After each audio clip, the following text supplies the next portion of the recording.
बता दीजिए सर, बस इतना सा मुझे बता दीजिए। मैं क्राइम ब्रांच में हूँ, कुछ और चल रहा है मुझे आई डोंट नो। नहीं अभी मैं बाहर से हूँ। नहीं अभी आपने मुझे बोला कि नहीं बॉडी नहीं है, क्या है सर, बॉडी है कि नहीं है? मेरी ड्यूटी यहाँ पर है आप लोगों को इस बताने के लिए कि आप लोग आगे ना बढ़े। बस यहाँ पर आगे नहीं बढ़ रही हूँ, आप मुझे बता दीजिए क्या चल रहा है। आप इस बारे में डीएम साहब से पूछना आई है। डीएम साहब से आपकी बात हुई है?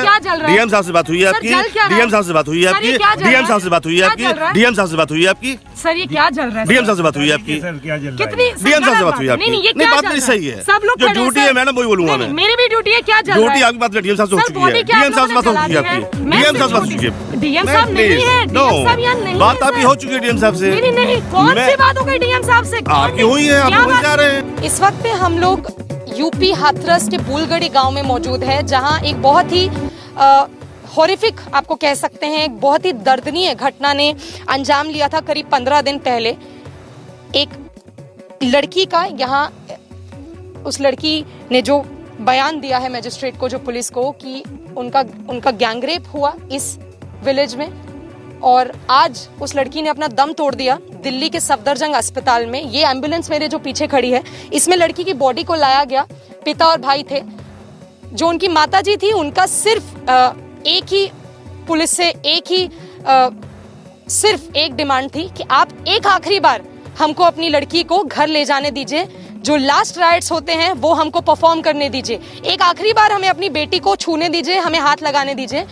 हमारे सामने यूपी पुलिस ऑफिशियल्स और यूपी पुलिस ने पूरी फैमिली को अंदर बंद किया, अपने घर के अंदर बैरिकेड किया, डंडे लेकर सब पुलिस खड़े हो गए। और इस वक्त पे जो हम आपको दिखाने वाले हैं, उससे दर्दनीय शायद ही परिवार के लिए कुछ और हो विजुअल। ये बॉडी जल रही है और पुलिस फोर्सफुली, इस वक्त पे करीब 3 बज रहा है रात का, और पुलिस फोर्सफुली बिना किसी परिवार के सदस्य की प्रेजेंस के बिना यहाँ पे बॉडी को लेकर आई और बॉडी को जला दिया। फैमिली की परमिशन के बिना, फैमिली प्रेजेंस के बिना, लड़की की, हाथरस की जो रेप विक्टिम है, उनकी बॉडी को यहाँ लाया गया। और आप मेरे पीछे देख सकते हैं, मैं एक बार कैमरा पर्सन वकार को भी कहूंगी कि दिखाएं कि ये जो जल रहा है, ये लड़की की बॉडी है। सिर्फ एक ही मांग थी फैमिली की, माता पिता की, कि एक बार, चाहे 15 मिनट के लिए सही, आप एक बार बॉडी को घर पे आने दें, हमको एक बार उनका आखिरी बार हमारी बेटी की शक्ल देखने दे, आखिरी बार हमारी बेटी को छूने दे। पुलिस ने नहीं उनकी बात मानी और अभी फोर्सफुली बॉडी को लाके, आप देख सकते हैं बॉडी पीछे जल रही है। नमस्कार, आप देख रहे हैं बात पे बात, मैं चंदन सिंह आपके साथ। लोगों का अब न्याय पे से भरोसा बिल्कुल उठ चुका है। लगातार महिलाओं के साथ रेप हो रहे हैं, लगातार महिलाओं के साथ अत्याचार बढ़ते जा रहे हैं। ये देखा जा रहा है कि देश के हर एक राज्य में, हर एक कोने में जो है, आए दिन बलात्कार हो रहे हैं।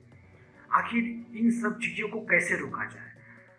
दूसरी सबसे बड़ी चीज़, जो घटना जो अभी आपने वीडियो देखा, उसमें आपको साफ साफ पता चला 30 तारीख की ये घटना है। 30 तारीख को 2:30 बजे सुबह में पुलिस वालों ने हाथरस की बेटी को जलाने का प्रयास किया, उसकी सह को जलाया और परिवार के बिना जलाया।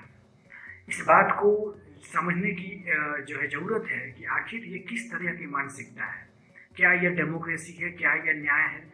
ना ही बेटी की सुरक्षा कर पाई सरकार, और ना ही उसके अंतिम संस्कार, उसके अंतिम अधिकार को वो दिला पाई। सरकार इस चीज़ों को कुछ नहीं बोलना चाहती है। केवल और केवल सरकार जो है ये सामने रख देती है कि हम SIT कमेटी बैठाए हैं, जांच कर रहे हैं, जांच की जा रही है। लेकिन सबसे बड़ी चीज़ जो सामने है कि पुलिस वालों की जो अभी घटनाएं जो सामने दिख रही है, ये कितनी बड़ी और कितनी दुखद है। ये आप वीडियो में देखें कि 2:30 बजे जो है चोरी छुपे उस लड़की की शव को ले जाया गया और बिना परिवार की मौजूदगी में उसे जला दिया गया। इससे गंदा और इससे भद्दा मजाक और इससे बेकार जो है मानवता का एक एग्जाम्पल हो ही नहीं सकता है। मैं पूरी तरीके से सरकार की निंदा करता हूं कि इस पे सरकार को जवाब देना चाहिए कि आखिर इस तरीके की घटनाएं क्यों हो रही है। और वैसे पुलिस ऑफिसर, वैसे जो पुलिसकर्मी हैं जिन्होंने ये काम को अंजाम दिया है, इतनी बड़ी अंजाम, जो कि ये एक जो 30 तारीख के पहले 29 तारीख को ये जो पूरी की पूरी मैटर पूरी नेशनल बन चुकी थी और हर एक इंसान इसके ऊपर बात करना चाह रहा था, बात कर रहा था ये कहीं ना कहीं सरकार की मिली भगत है, क्योंकि पुलिस जो है अकेले इस काम को अंजाम दे ही नहीं सकती थी। सरकार की मिली भगत के अनुसार पुलिस ने जो है पूरी तरीके से इसको काम को अंजाम दिया। और सबसे पहला सवाल मैं सरकार से ये करना चाहता हूँ कि आखिरकार क्यों उस बॉडी को, क्यों उस बच्चे के शव को जो है जलाने की इतनी जल्दी थी, इतनी आखिर सरकार में किस बात का डर था? क्योंकि ये सामने देखा जा रहा है कि आप किसी भी महिला का, किसी भी डेड बॉडी को आप जो है पहले उसके परिवार को देते हैं। पूरी तरीके से यहाँ पर मामला को जो है सलटाने का काम किया गया, मामला को हाइड करने का काम किया गया। आखिर इसके पीछे सरकार क्यों जो है अपनी बातों को छिपा रही है? सरकार की न्याय व्यवस्था पूरी तरीके से दिख रही है।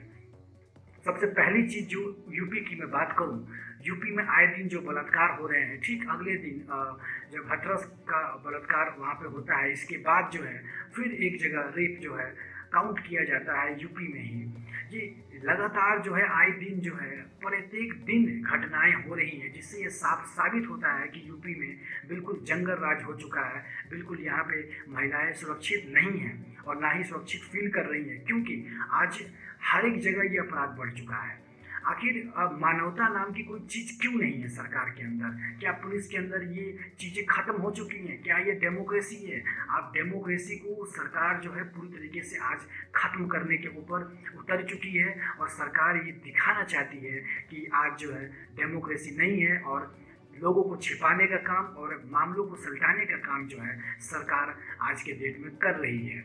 मैं उन पत्रकारों का धन्यवाद करना चाहूँगा जिन्होंने इस मुद्दा को जो है सामने लाया, देश के सामने रखा, क्योंकि ये सबसे इम्पोर्टेंट और सबसे ज़रूरी मुद्दा था जो सरकार, जो जनता के बीच में आना चाहिए था। कई ऐसी चीज़ें हैं जो आपको सामने दिख रही होंगी कि आखिर ये बलात्कार की केस क्यों बढ़ते जा रहे हैं। 2012 के निर्भया कांड से लेकर अब तक कई बलात्कार हो गए और इस पे इतने सारे कानून होने के बावजूद भी किसी के अपराधियों के मन में खौफ नहीं है। आखिर इसके पीछे क्या कारण है? क्यों नहीं सरकार जो है कानून को और सख्त करती है? क्योंकि इस तरीके की माहौल अगर बन रही है तो इससे पूरी मानव जाति पे, पूरी मानवता पे हार्म पहुंचती है। पूरी मानवता को जो है एक शर्मसार करने वाली घटना जो है हमारे सामने घट रही है और महिलाओं की सुरक्षा सरकार की प्रथम जिम्मेवारी होनी चाहिए। माननीय प्रधानमंत्री जी और सीएम योगी नाथ जी से मैं ये कहना चाहूँगा कि आपने एसआईटी कमेटी तो बैठा दी, ऐसे कई एसआईटी कमेटी आपके राज्य में चल रहे हैं, लेकिन क्या इस एसआईटी कमेटी से, क्या इस जो आपकी कमेटी से कुछ हो पाएगा? क्या इससे न्याय करने की उम्मीद रख सकते हैं? न्याय तो होना नहीं था, क्योंकि परिवार के साथ तो न्याय हुआ नहीं, क्योंकि उनकी बेटी को जो है जला दिया गया, अंतिम संस्कार कर दिया गया पुलिस के द्वारा। ये बिल्कुल ही खतरनाक और बिल्कुल ही भयानक घटना था। अभी एडीजे, यूपी के पूर्व एडीजे का कहना है कि जो घटना हुई है वो रेप साबित नहीं होता है, पोस्टमार्टम से रेप साबित नहीं होता है। ये जो बातें जो सामने आ रही है मीडिया में, जो ये न्यूज़ आ रही है, क्या इसमें कितनी सच्चाई है? एक महिला का जो बलात्कार हो जाता है, अब हम उसके ऊपर ये डिस्कशन कर रहे हैं। देश की आज ये स्थिति हो गई है कि आज हम ये डिस्कशन कर रहे हैं कि उसकी बलात्कार हुई है या नहीं हुई है। ये कितनी शर्मसार और कितनी खतरनाक बात है जो सरकार जो है सामने रख रही है। और दूसरी बड़ी चीज़, सरकार की कई ऐसे लोग जिन पे रेप का मुकदमा चल रहा है, कई ऐसे लोग, कई ऐसे अपराधी, क्योंकि देखा गया है कि निर्भया केस में इतना समय लगा, इतना डिले हुआ, 6-7 साल के बाद जो है, 8 साल के बाद जो है न्याय मिला और इतने समय के बाद तक इंतजार करना पड़ा। आखिरकार इस भारत देश में आखिर ऐसा क्यों होता है कि हर एक इंसान को न्याय इतनी देर से मिलती है? तो हम आशा करेंगे कि सरकार जो है इसके ऊपर जल्द से जल्द सख्त एक्शन ले, क्योंकि सरकार तो जंगल राज फैला चुकी है। आज एक सबसे भयानक घटना और सामने आई जो ये साफ साफ डेमोक्रेसी को हार्म करती है। ये दिखाती है कि किस तरीके से, आप इस वीडियो को देखिए, आपको पता चलेगा कि आखिर हो क्या रहा है, आखिर डेमोक्रेसी का किस तरीके से मजाक उड़ाया जा रहा है। आगे बढ़ते जा रहा है, पुलिस है यहाँ पर लाठी भी जो है कहीं ना कहीं चलाई जा रही है। आप देख सकते हैं किस तरह की लाठी चलाते हुए यहाँ से ले जाया जा रहा है। यहाँ पर देखिए राहुल गांधी आगे रोका जा रहा है, पुलिस उसको रोक रही कोशिश कर रही है, लेकिन फिर भी वो हाथरस की ओर बढ़ते हुए जा रहे हैं। पुलिस कहता है पब्लिक असेंबली, मैं पब्लिक असेंबली नहीं करना चाहता हूं, मैं अकेला पैदल यहां से हाथरस जाना चाहता हूं। किस बेसिस पे आप मुझे गिरफ्तार कर रहे हैं ये मुझे बता दीजिए। किस धारा में, किस धारा, एक सेकंड, किस धारा में आप मुझे अरेस्ट कर रहे हैं? मैं अकेला जाना चाहता हूँ। लाठीचार्ज भी 188 में हम आपको ये मुझे बताइए क्या है सर, मैं बता रहा हूँ सर 188 समझाइए क्या है? एनी लॉ कौन सा लॉ, कौन सा लॉ है, कौन सा लॉ है? ऐसा है जिलाधिकारी हाथरस का हम लोग के पास पत्र है। 30 तारीख को प्रियंका वाड्रा ने ट्वीट करके बताया कि वो 1 तारीख को हाथरस के पीड़ित से मिलने जाएंगे, उनके पिता से मिलने जाएंगे।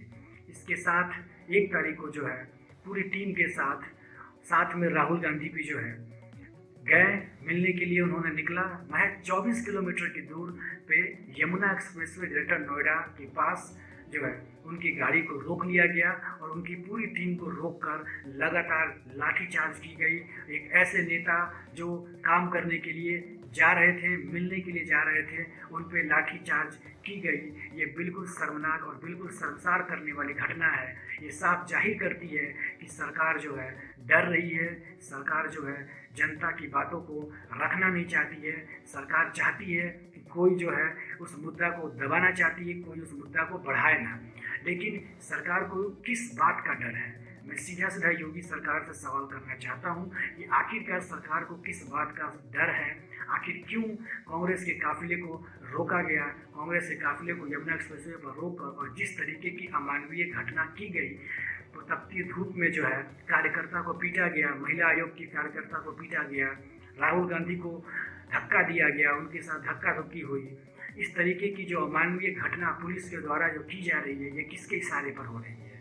आखिर कौन है विलेन जिसने ये सारे काम को कराने का जिम्मेवारी और ठेका लेके बैठा हुआ है? सबसे बड़ी चीज़ है कि यहाँ पे जो समस्या जो सामने दिख रही है, आखिरकार किसी पीड़िता से मिलना और किसी पीड़िता से बात करना, उसके साथ दुख बांटना, ये कहाँ से गलत हो सकता है? किस साइड से गलत हो सकता है? सरकार डेमोक्रेसी को खत्म करना चाहती है, सरकार डेमोक्रेसी को खत्म करने की कोशिश कर रही है। लोगों को आवाज़ उठाना चाहिए और लोगों को कोशिश करना चाहिए कि ज़्यादा से ज़्यादा जो है आवाज़ को बुलंद करके महिलाओं के प्रति सुरक्षा और देश की एकता को बनाने का और संविधान की सुरक्षा करने की आवाज़ को ठाने और उसे संविधान की सुरक्षा करें। जय हिंद, जय भारत।